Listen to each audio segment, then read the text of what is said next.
नमस्कार दोस्तों, स्वागत है आपका एस्पायर एकेडमी के यूट्यूब चैनल पे। एस्पायर एकेडमी के जुड़ के अगर आप एसएससी, यूपीपी, यूपीटीईटी और किसी भी सरकारी नौकरी की तैयारी कर रहे हैं तो आप हमसे जुड़ सकते हैं और हमारी प्लेलिस्ट को फॉलो कर सकते हैं, हमारे चैनल को सब्सक्राइब कर सकते हैं। तो आज से हम 5 क्वेश्चंस की डेली सीरीज स्टार्ट कर रहे हैं और डे 1 का टॉपिक है हमारा पॉलिटिक्स। सो बिना डिले किए हुए लेट्स स्टार्ट और 5 क्वेश्चन सीरीज।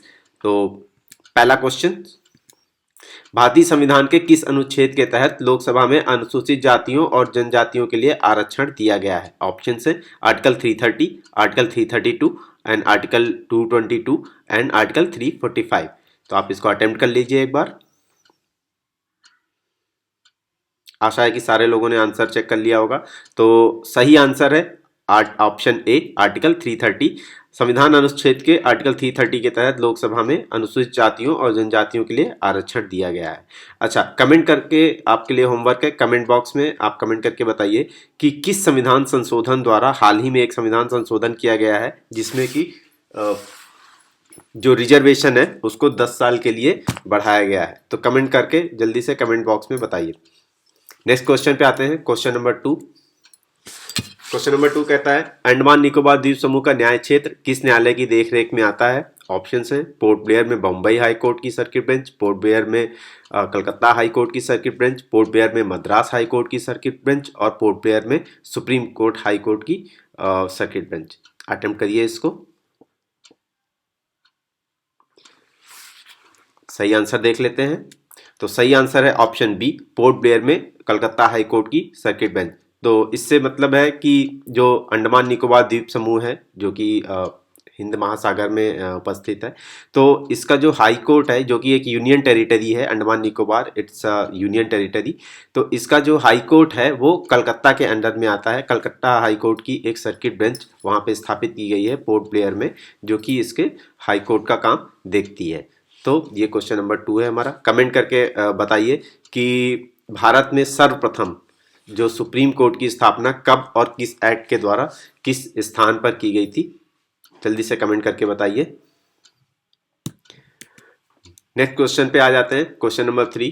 क्वेश्चन नंबर 3 कहता है, केंद्र शासित प्रदेश लक्षद्वीप के न्यायिक क्षेत्र का कार्य कौन सा न्यायालय करता है? ये भी क्वेश्चन पिछले क्वेश्चन की तरह ही है। तो 2 केंद्र शासित प्रदेश जो हमारे अंडमान निकोबार और लक्षद्वीप है, तो ये क्वेश्चन पूछ रहा है कि लक्षद्वीप का जो न्यायिक क्षेत्र है कौन से न्यायालय के अंतर्गत आता है? ऑप्शन ए है Tamil Nadu high court, option B Kerala high court, Calcutta high court and Bombay high court.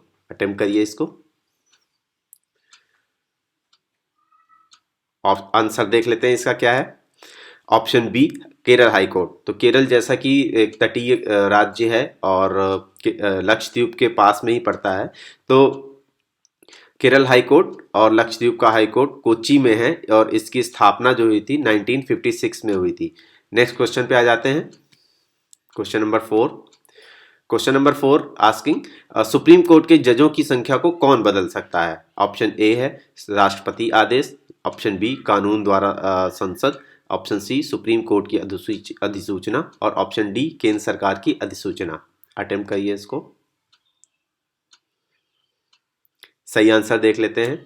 सही आंसर है बी कानून द्वारा संसद। तो संसद जो कि हमारे यहाँ विधायिका का काम करती है, तो केंद्र में, तो उसको पावर दी गई है संविधान के द्वारा कि वो कानून द्वारा जजों की संख्या को बदल सकती है। तो सबसे पहले जब सुप्रीम कोर्ट की स्थापना भारत में आज़ादी के बाद हुई थी तो उसमें 7 जज थे और यह संख्या समय समय पे बढ़ाई जाती रही है। 1956 में 10 की गई, 1960 में 13 की गई, 1977 में 17 और 1985 में 25 हो गई थी और वर्तमान में 2019 में इसकी संख्या जो है 31 कर दी गई। तो वर्तमान में सुप्रीम कोर्ट के जजों की संख्या कितनी है? 31। नेक्स्ट क्वेश्चन पे आ जाते हैं। 5वां क्वेश्चन है, सुप्रीम कोर्ट के मुख्य न्यायाधीश के रूप में कार्य करने के लिए व्यक्ति को उच्च न्यायालय में कम से कम कितने वर्ष तक कार्य करना चाहिए? ऑप्शन है ए 10 वर्ष, बी 12 वर्ष, सी 15 वर्ष एंड डी 20 वर्ष। तो सबको पता है कि भारत में कोई भी संवैधानिक पद प्राप्त करने के लिए कुछ अर्हताएं, कुछ एलिजिबिलिटी क्राइटेरिया होते हैं जो संविधान में मेंशन है। तो यहीं पे क्वेश्चन में पूछ रहा है कि मुख्य न्यायाधीश के रूप में कार्य करने के लिए यानी कि चीफ जस्टिस के रूप में कार्य करने के लिए उच्च न्यायालय में कितने वर्ष तक कार्य करते रहना चाहिए? तो सही आंसर देख लेते हैं क्या है इसका। सही ऑप्शन है ऑप्शन ए 10 वर्ष। तो सुप्रीम कोर्ट का जज बनने के लिए एक प्रमुख योग्यता ये होती है कि व्यक्ति को कम से कम किसी उच्च न्यायालय में, तो भारत के अगर सुप्रीम कोर्ट में किसी को कार्य करना है तो किसी राज्य के किसी भी उच्च न्यायालय में कुल जो है 10 वर्ष और या उससे अधिक न्यायाधीश के रूप में कार्य कर चुका हो, तभी वह जो है मुख्य न्यायाधीश के रूप में सुप्रीम कोर्ट में नियुक्त किया जा सकता है। ऐसा नहीं कि किसी भी सेशन कोर्ट से या सिविल कोर्ट से उठाकर किसी को भी सुप्रीम कोर्ट भेज दिया जा सकता है। उसके लिए एक क्राइटेरिया बनाया गया है कि एटलीस्ट 10 वर्ष किसी उच्च न्यायालय में न्यायाधीश के रूप में कार्य कर चुका हो, तभी वो सुप्रीम कोर्ट का जज बनने के लिए एलिजिबल होता है। तो दोस्तों, ये थी हमारी आज के 5 क्वेश्चंस। बहुत बहुत धन्यवाद हमसे जुड़ने के लिए। और हमारे टेलीग्राम चैनल को आप फॉलो कर सकते हैं। आप सर्च करिए, मैं हूँ सचिन कुमार सिंह। तो हमारा जो टेलीग्राम चैनल है टेलीग्राम पे जाइए, उस पर सर्च करिए हमारा Telegram handle @GS with Sachin।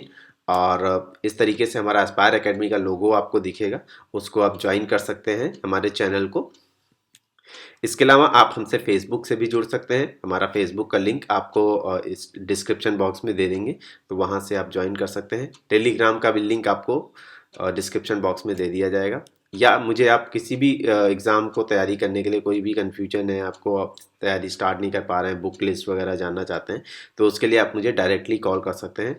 Daily मुझे बहुत सारी कॉल्स आती हैं और मैं लोगों को गाइड करता हूँ। ठीक है। और सबसे इम्पॉर्टेंट, आप हमारे यूट्यूब चैनल को सब्सक्राइब करना मत भूलिए। आज से हम डेली 5 क्वेश्चन सीरीज इसी तरीके से देते रहेंगे और डिफरेंट टॉपिक्स पे डिस्कशन करते रहेंगे। और बहुत सारे यूट्यूब वीडियोस आपको फ्यूचर में मिलने वाले हैं, जो कि आपकी तैयारी को सिस्टमेटिक तरीके से करने में आपकी मदद करेंगे।